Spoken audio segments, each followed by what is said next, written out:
Good morning. As we read through the Old Testament, we're looking at 2 Samuel 9 through 11 today. And in these chapters, we see three different sides of David. The first, in chapter 9, we see his generosity, his loyalty. He asks of everybody, is there anyone left living of Saul's family? Saul and Jonathan and many of Saul's family were killed in battle, but David wonders, is there anyone left of Saul's family? And, it was sometimes the custom of a new king to, kill everybody that was related to the old one, just out of fear, that there would be an uprising. But David asks, and he finds out that there is, that his good friend Jonathan had a son. And we heard about this son before, that, he had, in an accident, he had been crippled, both feet. And so David finds out about this son, and his name is, Mephibosheth, however you want to say it. And so David sends and asks, sends for him to come, bring him to me.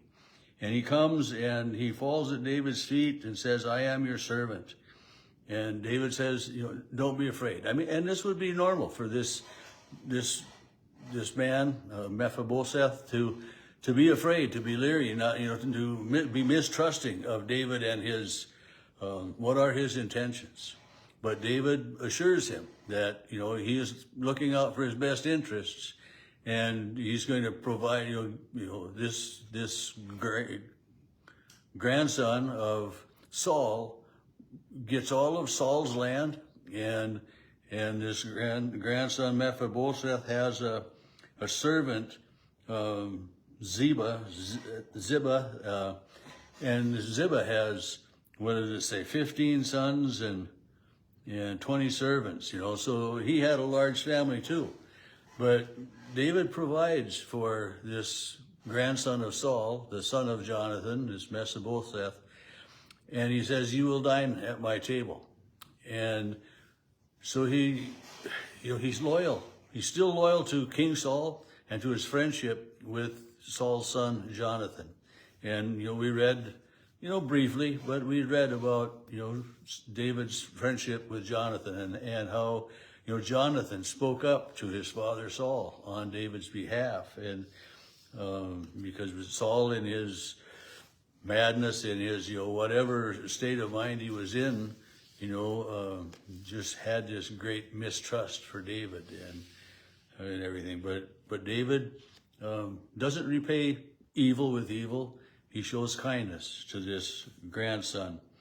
And so it says that all who lived in Ziba's house became Mephibosheth's servants, because then when, this Mephibosheth had all of this land, and David charged Ziba, the, Mephibosheth's servant, to farm the land, to take care of the cattle, to watch over and to take care of the land and the legacy for this Mephibosheth.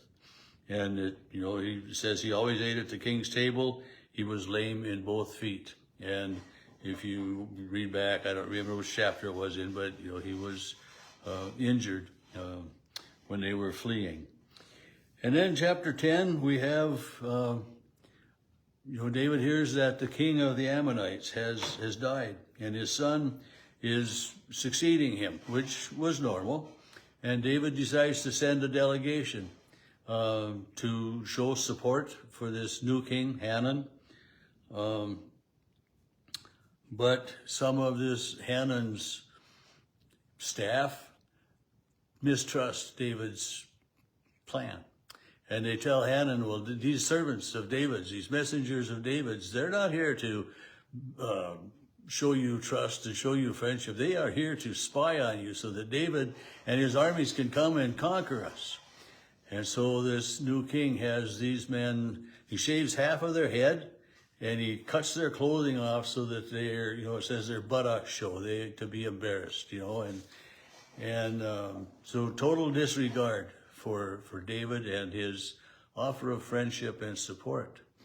And of course, then these men that were in this delegation, they've been greatly shamed by this. And so a messenger is sent to David to tell him, what has happened. And David tells these men, stay where you are until your hair grows out again. Get some clothes that cover and regain your modesty.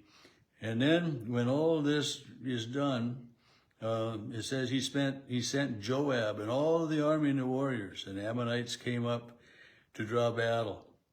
But so this Joab, who was the commander of the forces, split them in two forces, one against the Ammonites and one against the others, that the Arameans. But both of these other armies were routed and fled. And verse 15, when the Arameans saw they had been defeated, they gathered themselves together and they came, they were on the run basically that way. And then verse 17, when it was told of David, he gathered all of Israel together, crossed the Jordan and came, and the two armies arranged themselves against David, and the Arameans fled, and it was just the devastation of this Aramean army. The numbers that were killed is just almost beyond belief. But so David routed these other armies.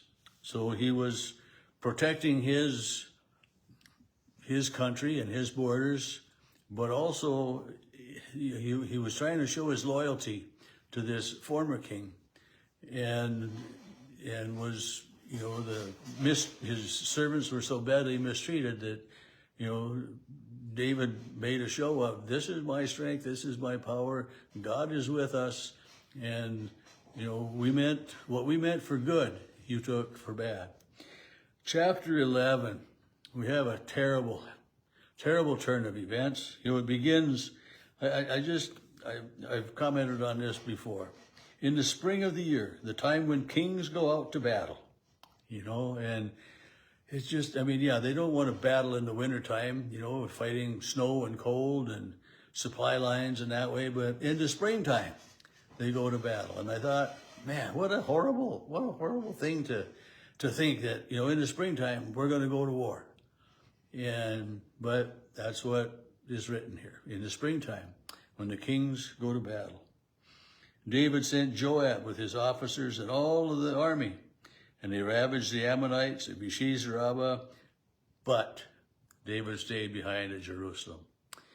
And, this is one of David's most horrible sins. As he comes, it says, verse 2, it happened late one afternoon. David rose from his couch and was walking about on the roof of his house. And he saw from that roof, he saw a woman bathing a couple buildings away. And this woman was very beautiful. And he sent someone to ask about her, and it was Bathsheba. And this story is one of the, a well-known story of David and his sin. But he finds out she's Bathsheba. She's married to Uriah the Hittite, who is one of the leaders of his army that was out doing battle. But still, within this knowledge of she's married, boom, right there, it should be, okay, that's good, let her be. But no, David sins greatly, and he has her called to him, and she comes. And how do you say no when you're a woman to the king? And so David, it says, sleeps with her, and she becomes pregnant. And, this is a story we know. And so then, so he has sinned against Bathsheba. He sinned against Uriah. He has sinned against God. He has sinned against himself with this sleeping with her calling, with not honoring her marriage to Uriah the Hittite. And then when she sends word to David that she's pregnant, he makes it even worse. He sends for her husband on the pretense of asking how the battle's going. But what he wants is he wants Uriah to sleep with his wife And so that then maybe this child that she is pregnant with will be thought to be Uriah's, but Uriah is loyal to his men and says that when my men are out in the battlefield, why should I come home and have the luxury of sleeping with my wife? And he did not sleep with her. Even though David got him drunk and figured, well, man, when he's drunk, he'll go and then he won't know any difference. But no, he was still loyal to his men. And then David sends Uriah back with a message for Joab, the leader. And this message is for Joab to send Uriah to the front lines and then draw back so that Uriah is left there alone so that he's going to be killed. So it's such a horrible to think about. That David sends this man with a message to the king, to the leader of the army, so that this man Uriah, the messenger, is going to be killed. He's carrying his own death sentence with him out to battle. Not that when you go to battle, you always have that risk. But so now David has compounded his sin with Bathsheba greatly by actually being responsible for what I would call the murder of Uriah. And then when Uriah dies at the front lines and David hears of it, after the time of waiting for Bathsheba to mourn, he sends for her and she comes and she then becomes David's wife and bears him a son. And we don't find out the name of that son today, but that son is Solomon. And so David, we've seen David in today's lessons, we've seen him, being loyal to Saul and to looking out for Saul's grandson and for Saul's legacy. We've seen him protecting and standing up for his country. And we have seen him in one of his most grievous sins. And we're going to find out, we already know how God dealt with all of this, but it's never too late to come and say to God, we're sorry. And God will hear, and God will listen and forgive. And that's the greatest gift we have.